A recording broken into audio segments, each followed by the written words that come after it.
नमस्कार. मी संदर्भ ग्रंथपाल प्रसाद भडसावळे. आज आपल्यासमोर सादर करत असलेल्या बोधकथेचे नाव आहे अतुलनीय शौर्य. मुंबईमध्ये 26 नोव्हेंबर 2008 रोजी दहशतवाद्यांनी केलेल्या भ्याड हल्ल्यानंतर त्यांना नेस्तनाबूत करण्यासाठी नॅशनल सिक्युरिटी गार्डला पाचारण करण्यात आले. हॉटेल ताजमध्ये अंधाधुंद गोळीबार करणाऱ्या अतिरेक्यांना पकडणे हे त्यांचे मुख्य काम होते. पथकातील मेजर संदीप उन्नीकृष्णन हेही या मोहिमेत होते. संदीप हा बंगळूरच्या भारतीय अवकाश संशोधन संस्थेतल्या वसाहतीत राहणारा, अभ्यासात अत्यंत हुशार असा हा चुणचुणीत मुलगा. शालेय वयातच त्याला लष्करात जाण्याची ओढ लागली. त्यासाठी त्याने आई वडिलांचे मनही वळवले.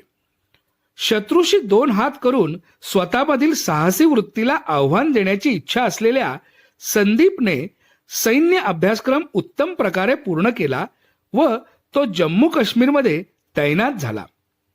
26/11च्या अतिरेकी हल्ल्यादरम्यान त्यांच्या 51 MAG या गटाला ताज हॉटेलमधील दहशतवाद्यांचा बिमोड करण्यासाठी पाठवण्यात आले.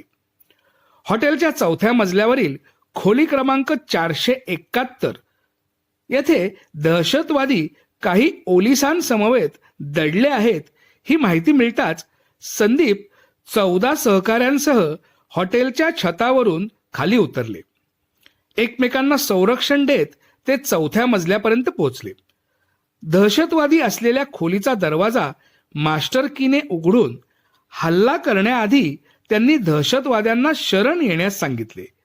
मात्र दहशतवाद्यांनी केलेल्या गोळीबारात संदीप यांचा सहकारी कमांडो राजवीर सिंग जखमी होऊन खाली कोसळला. त्याला फायरिंग कव्हर देत संदीप पुढे सरकले, ते थेट दहशतवाद्यांसमोरच. दहशतवाद्यांनी केलेल्या अमानुष गोळीबाराचा प्रतिकार करतानाच मेजर संदीप उन्नीकृष्णन धारातीर्थी पडले. नॅशनल सिक्युरिटी गार्डनेच नव्हे तर देशाने एक चांगला मोहरा गमावला.